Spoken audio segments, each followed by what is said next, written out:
Era and Vogue magazine tonight, longtime editor-in-chief Anna Wintour reveals she is stepping down.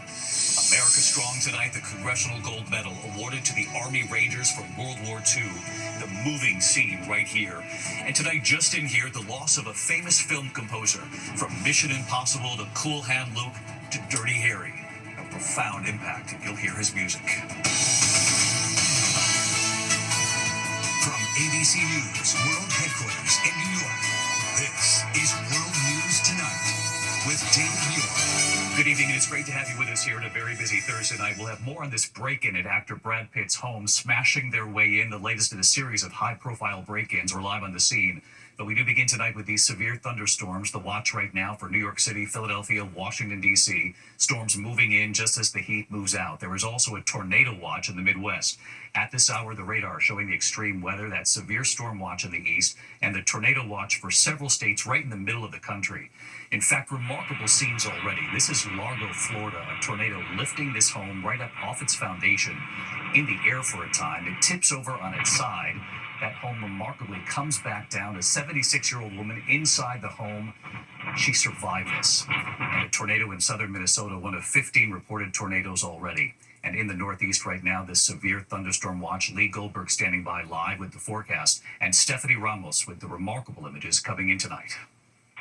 Tonight, after tornadoes lifted homes into the air and tore across farmland, powerful storms again on the move, firing up in the northern plains. And you can see where the green skies.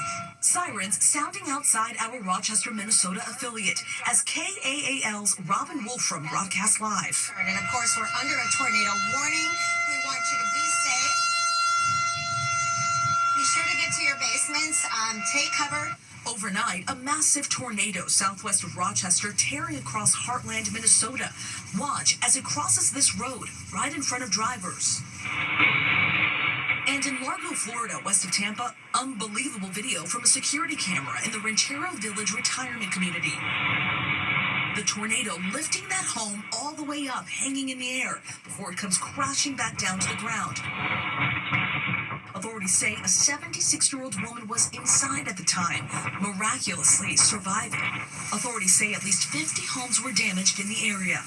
And David, as those storms make their way into the Northeast, the temperatures are plummeting. Here in New York City yesterday afternoon, it was 96 degrees. Today, upper 60s, nearly a 30-degree difference. David? We'll take the change. Stephanie Ramos with us tonight. Steph, thank you. Let's get right to Chief Meteorologist Lee Goldberg of WABC back with us tonight.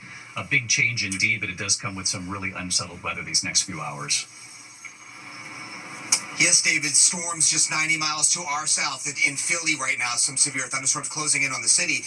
It's been midsummer extreme heat to mid-May temperatures in parts of the Northeast, and that's why you have this potent front causing big storms. Severe thunderstorm watch from Philly to D.C. These storms could produce 60-mile-per-hour gusts, maybe even some quarter-size hail. They'll diminish in the evening hours. A tornado watch in similar places we saw yesterday near Rochester over into La Crosse, Wisconsin. That's Rochester, Minnesota. So these storms wind down, but there's still a lot of heat from the Mississippi to the Mid-Atlantic, even an extreme heat warning in West Virginia. Triple-digit heat from Memphis to Nashville all the way to D.C. Now, that cool pocket is very strong over the Northeast. It will tone down some of this heat. Look at what's going on. A massive drop in Boston and New York, barely 70 tomorrow. It'll warm up again over the weekend, but not to the degree that we just saw. David? Lee, we always appreciate it. Thank you.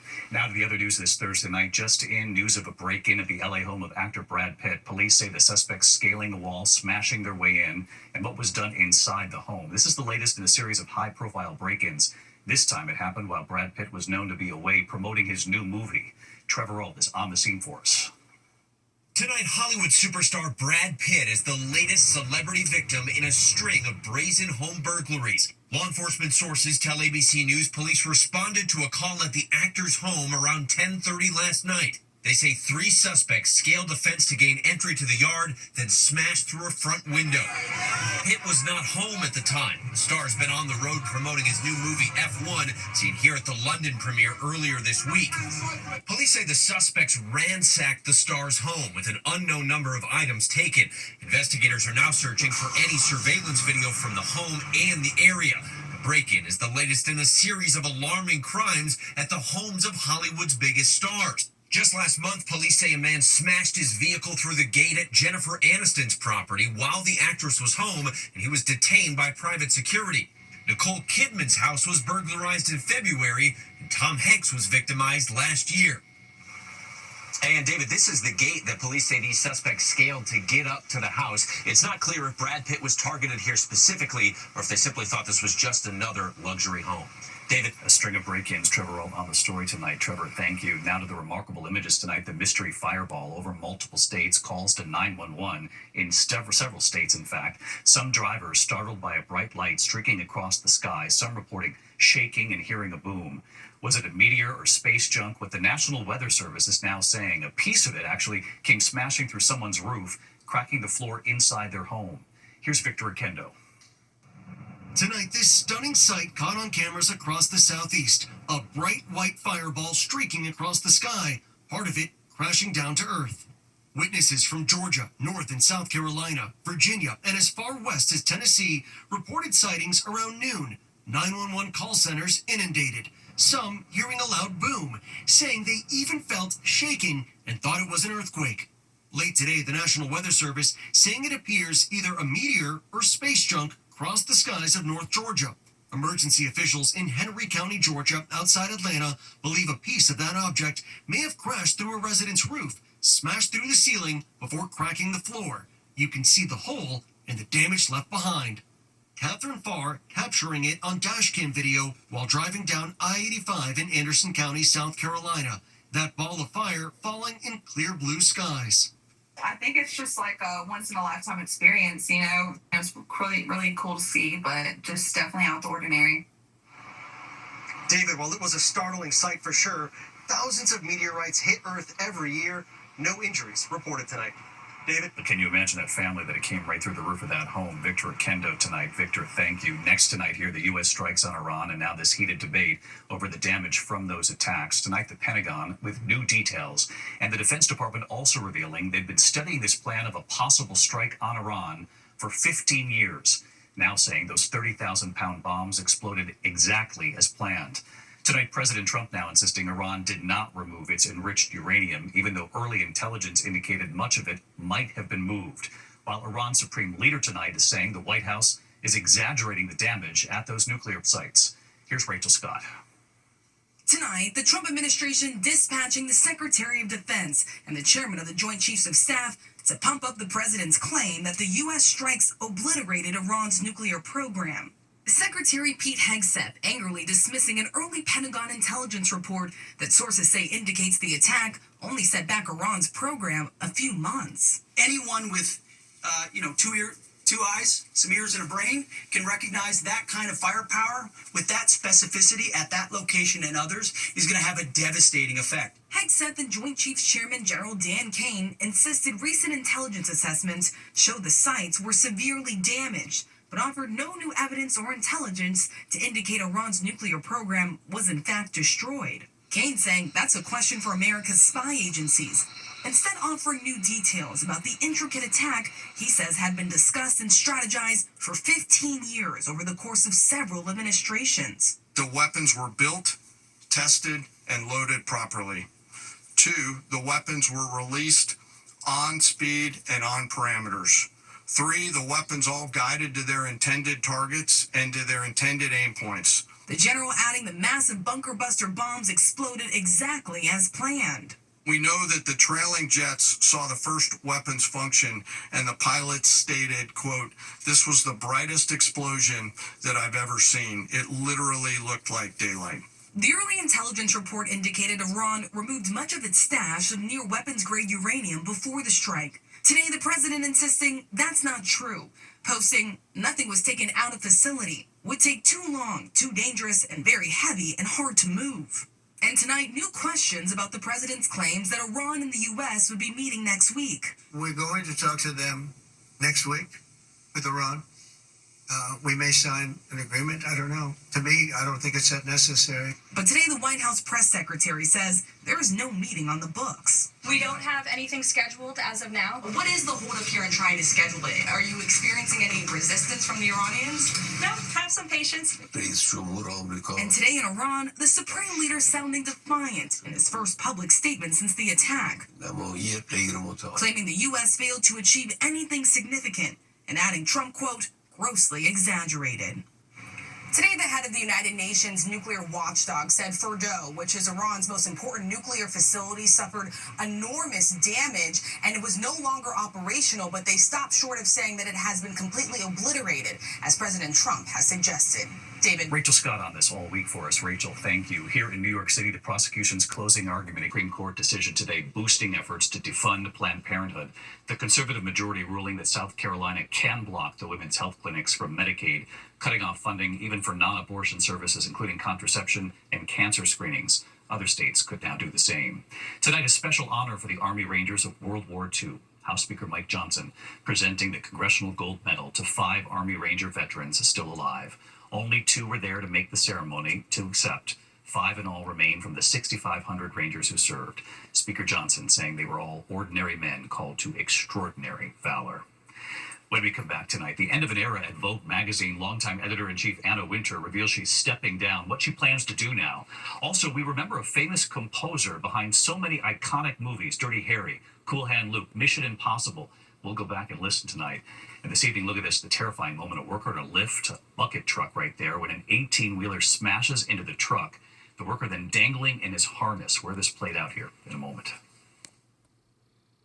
Next tonight, a terrifying incident in Dedham Springs, Louisiana, outside Baton Rouge. Dashcam video showing the moment a worker in a bucket truck is hit by a tractor trailer, left dangling in his harness. Police say the worker received only minor injuries. The driver has not been cited so far. The incident is under investigation. The NFL tonight suspending former Baltimore Ravens kicker Justin. Back here tonight, the end of an era at Vogue magazine. Longtime editor-in-chief Anna Wintour is stepping down. Why and what she plans to do now. And we remember a press secretary and legendary journalist. He was there in Air Force One the moment LBJ was sworn in. Index of other news tonight, and a passing to note tonight, legendary journalist and President Lyndon Johnson's press secretary, Bill Moyers, has died. Moyers was Johnson's closest aide, with him on Air Force One when he took the oath of office after the assassination of President Kennedy in Dallas. He did resign from the White House, though, at the age of 32 in a break with LBJ. The two never reconciled. Moyers, who then became an ordained minister, moved to journalism, first at CBS, later at PBS, exploring issues including poverty, violence, racism, threats to the Constitution, and climate change. Tonight, Moyers' son says he died after a long illness. Bill Moyers was 91. Tonight, the end of an era at Vogue magazine. Longtime editor-in-chief Anna Wintour is stepping down from her role as U.S. editor-in-chief. Vogue says she will still oversee the global publication. The search is on tonight for a new head of U.S. editorial content. Wintour began her career at Vogue in 1988, a profound impact there. When we come back on the broadcast, we learn late today the loss of a famous film composer. From Mission Impossible to Cool Hand Luke to Dirty Harry. We'll listen to his music in a moment here. And finally tonight here, we learn late today about the loss of a famous film composer. His work helped define a generation of movies. From Mission Impossible to Cool Hand Luke to Dirty Harry. Tonight, his work and the profound impact over many decades. He was behind some of the most iconic Hollywood music of a generation. With just a few notes, you can name it.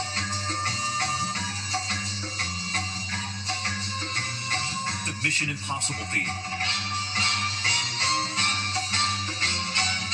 Written by composer Lalo Schifrin, playing it live right here on the piano.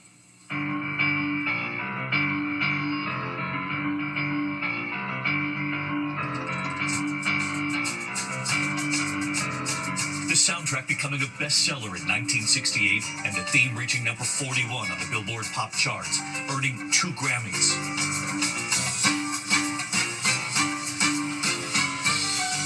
A generation later, the song would come back, the Mission Impossible movie series with Tom Cruise. Originally from Argentina, Lalo Schifrin was a pioneer, weaving jazz and rock to compose film and TV scores. Composing the score for Cool Hand Luke with Paul Newman in 1967. Composing for Bullet with Steve McQueen in 1968. And for Dirty Harry with Clint Eastwood in 1971. Decades of music, dozens of movies and more than 40 TV movies and miniseries. We learned late today Lalo Schifrin has died of complications from pneumonia. He was 93. In November of 2018, he became only the third composer to ever receive an honorary Oscar. Tonight, Lalo Schifrin, in his own words. Composing for movies has given me a lifetime of joy and creativity. Receiving this honorary Oscar is a culmination of a dream. It is a mission accomplished. Mission accomplished. One of our favorites, by the way. The incredible body of work. Cool Hand Luke, Bullet. So many movies. Something to watch over the next few days. I'm David Muir. Good night.